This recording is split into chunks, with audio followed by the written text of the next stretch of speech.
Hola, ¿cómo les va? Qué gusto encontrarnos nuevamente en la pantalla de Canal 3.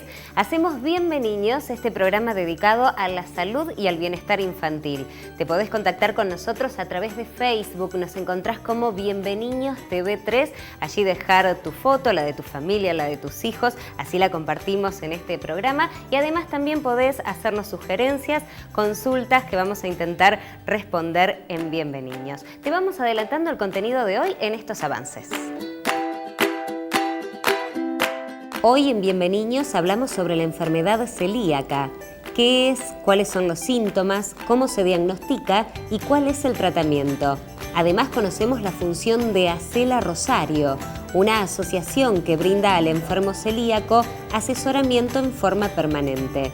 Y Gira Alta Cocina nos acerca recetas originales, nutritivas y fáciles para preparar con los chicos y disfrutar en familia. Y en el marco de los festejos por el 20 de julio, hablamos de la importancia de la amistad desde la niñez a la adolescencia.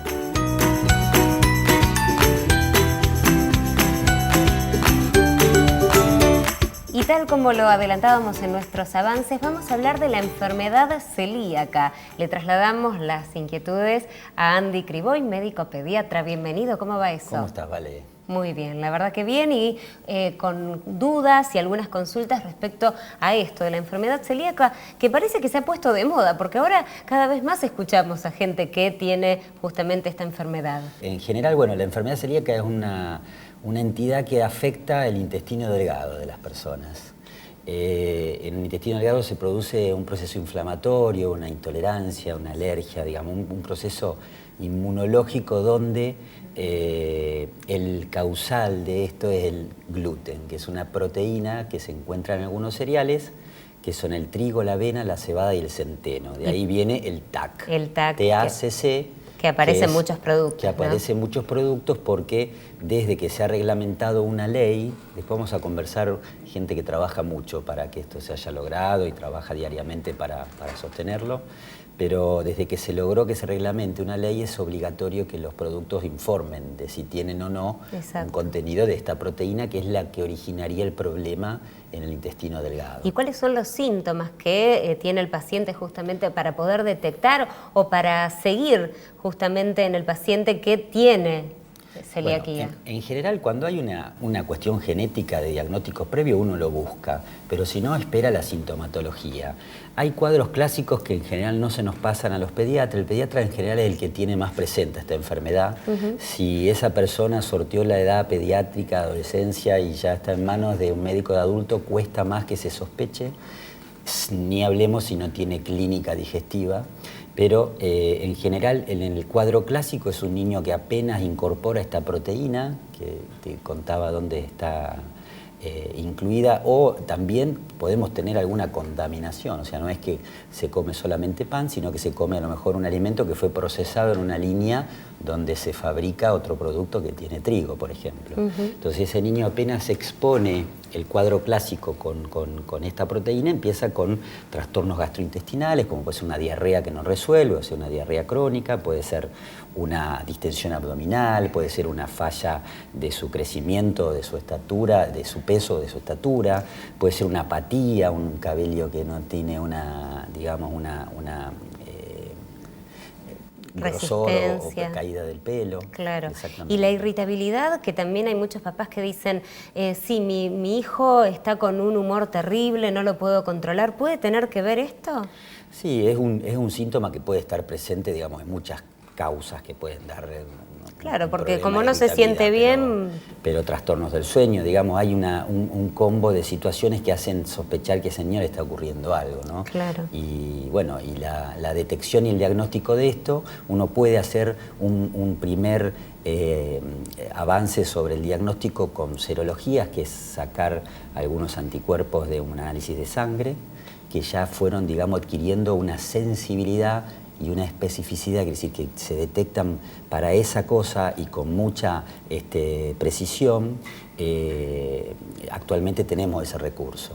Y el diagnóstico definitivo lo vamos a tener con una biopsia del intestino delgado, que al tomarla uno encuentra que hay una atrofia de todo el cepillito, las vellosidades que sirven para absorber los alimentos y los nutrientes en el intestino delgado. Andy, ¿no consumiendo los productos con gluten ya los malestares desaparecen? Desaparecen y hay resolución completa, o sea que esta enfermedad, digamos, se resuelve por completo si no hay ingesta de gluten en ese paciente. Y esto es para toda la vida. Perfecto. Bueno, enfermedad celíaca, entonces, hacemos la introducción y después vamos a estar hablando con algunos protagonistas, ¿no? De aquí de Rosario, de Acela Rosario, justamente, que es una entidad que trabaja para ayudar a gente que descubre que tiene esta enfermedad. Algo muy interesante, ¿no? Vamos a ver. Gracias, Andy. Después de este consejito útil, entonces, hablamos con la gente de Acela.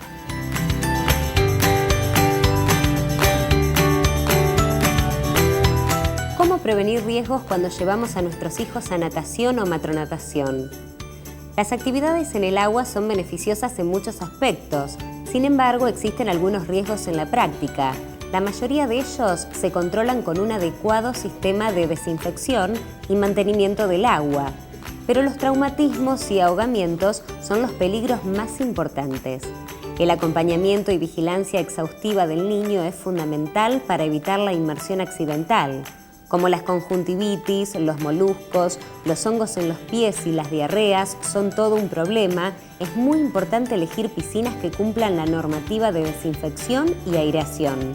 Si se tienen en cuenta estos detalles, será realmente un momento de diversión y placer tanto en verano como en invierno.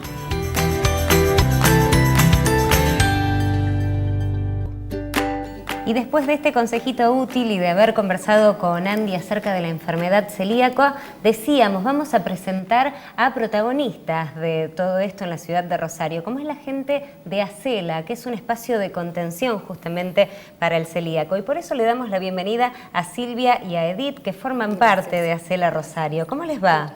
Bien, y agradecidas. Bueno. Porque la verdad que todo espacio que se nos brinde para poder para difundir claro. esta enfermedad, si bien ya está bastante posicionada, es bueno. ¿Qué es Acela? Cuéntenos. Acela es una entidad que se inauguró, digamos, hizo cuerpo acá en Sociedad de Pediatría hace 30 y tantos años. Fue fundada por médicos, después se fueron adosando los papás de los chicos celíacos, porque en aquel entonces se pensaba que era una enfermedad de chicos nada más, y así se fue desgranando con el tiempo. Bueno, se sumaron los adultos, y es una entidad que contiene justamente después del diagnóstico al paciente celíaco. Nosotros venimos después del diagnóstico. Y bueno. ¿En qué consiste esa contención justamente? Exactamente, como acá hay un cambio de hábito en el alimento, hay que cambiar el alimento radicalmente, nunca más trigo, avena, cebada y centeno, nada que contenga gluten, entonces hay que aprender a cocinar. Hoy hay muchos espacios donde se pueden conseguir alimentos, pero hubo una época en la que no había nada. Claro, justamente cuando a tu hija le diagnostican eso hace 15 años atrás. 15 años atrás, y realmente recién se empezaba a hablar de algunas harinas que se podían conseguir acá en la ciudad.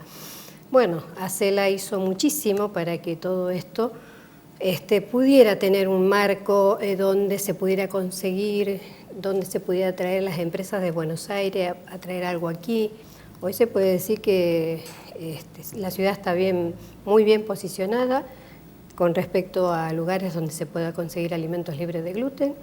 Hay muchos, desde lugares específicos que venden exclusivamente alimentos libres de gluten, como un supermercado, dietéticas, kioscos. Y ustedes también brindan algunas recetas o cursos de cocina para que las mamás puedan cocinar a sus hijos celíacos o para ellas mismas. Y nosotros fuimos aprendiendo. O sea, no es fácil manejar las harinas libres de gluten, para nada. Un poco de harina de trigo, un poco de agua, se arma una masa bárbara. Un poco de premezcla apta para celíaca con agua y es un enchastre. Claro. Hay que saber proporcionar. Cabe destacar que, digamos, el celíaco puede ingerir todo tipo de frutas, todo tipo de carnes. Y verduras. Totalmente. Y las harinas tienen que ser o de maíz, o de mandioca, harina de papa o de arroz. Sí, féculas. Y que ahora vienen las premezclas. Premezclas, ¿no? Que ayudan muchísimo en el uso cotidiano, a elaborar un pan, una torta, qué sé yo. Ella puede dar mucha experiencia de eso porque le costó también lo suyo. Sí. ¿Cómo fue tu caso, Edith? Yo tengo una hija que fue diagnosticada a los 6 años. estaba totalmente ajena, no tenía conocimiento de la enfermedad y cuando tuvimos el diagnóstico, el gastroenterólogo nos derivó a Cela. Llegué como llegamos todos, con una gran incertidumbre, un desconocimiento total y un miedo espantoso. Claro. Por el desconocimiento. Y bueno, nos abrieron las puertas de Acela, nos enseñaron, nos explicaron, nos educaron y de a poco fuimos poniendo las manos a trabajar. Claro. No fue fácil. Y los chicos, digo, ¿se han acostumbrado a seguir esta dieta? Por ejemplo, pienso cuando son chiquitos y van a un cumpleaños donde se encuentran con un montón de productos que entran por los ojos y que seguramente los quieren consumir. ¿Ellos se acostumbran y saben cuáles son sus limitaciones al momento de comer en esos lugares? Sí, sí. Es más fácil el niño celíaco que el adulto celíaco. Y realmente son admirables porque van a un cumpleaños, van con sus vianditas y no reniegan de eso. El adulto sí reniega mucho de eso. Ustedes Son también maravillosos. divulgan, además de la manera de sospechar la enfermedad tenemos un subdiagnóstico importante en nuestro país que ocurre también en muchas partes del mundo. Pero a su vez también divulgan, por ejemplo, un listado de marcas que garantizan, digamos, una ausencia de gluten en sus productos. Y también lugares donde para ir a comer, incluso afuera, donde también se puede, eso en su página está todo. Sí, nosotros si tenemos una guía de alimentos apta, en el caso nuestro es la de Acela. Hay otras entidades que también tienen sus listas de alimentos, guías con marcas. Somos marqueros por naturaleza, pero ¿por qué? Son alimentos que están analizados, que llevan un análisis para ingresar a cualquier lista y realmente se pueden consumir tranquilamente hasta que algún análisis diga que no se puede, entonces se retira. Esto periódicamente, mensualmente se va actualizando. Se va actualizando. Y como esto, la información llega permanentemente en nuestros días de atención. Si hay que ir a cualquier otro lugar a dar charlas, lo que sea, se hace. Si hay que hacer clases de cocina, se hacen. Bien. O sea, siempre relacionado con la enfermedad, todo lo que se nos permita. Segundos y cuartos miércoles de 15 a 18 en lo que era la ex maternidad Martín, Moreno 960. Moreno 960, ahí está. Y en Facebook los encontramos como Acela Rosario, la página web es acelarosario.org.ar y ahí, bueno, también pueden sacar datos e informaciones de esta agrupación que contiene a los enfermos celíacos. Les agradecemos muchísimo por acercarse y contar un poco todo lo que hacen. Muchas gracias a ustedes por este espacio, realmente. Por favor. Continuamos nosotros en Bienvenidos. Lo que sigue es la pausa, pero después del corte tenemos mucha más información para compartir con vos.